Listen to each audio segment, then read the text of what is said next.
હનુમાનજી મહાવીરની શક્તિ કેટલી? પણ વાલ્મીકી ઋષિ, તુલસીદાસજી જેવા મહાન અને સમર્થ પણ એમની શક્તિઓને વર્ણવી શક્યા નથી.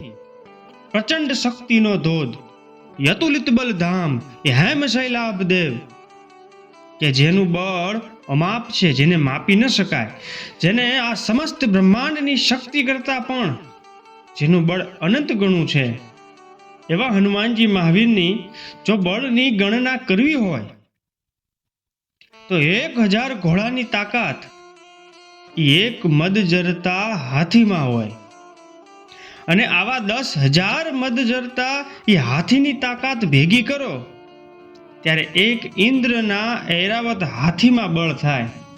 આ ઐરાવત હાથી એ સમુદ્ર મંથનમાંથી નીકળેલ, અને આવા 1,00,000 ઐરાવતની તાકાત જ્યારે ભેગી કરવામાં આવે ત્યારે એટલી તાકાત એ એક ઇન્દ્રમાં હોય, અને આવા 10,00,000 ઇન્દ્રની તાકાત જો ભેગી કરવામાં આવે તો એટલી જ તાકાત એક વજ્રમાં થાય, અને આવા 1 કરોડ વજ્રની તાકાત જો જ્યારે ભેગી કરવામાં આવે, 1 કરોડ વજ્રની તાકાત એ હનુમાનજી મહાવીરની એ ટચલી આંગળીમાં છે.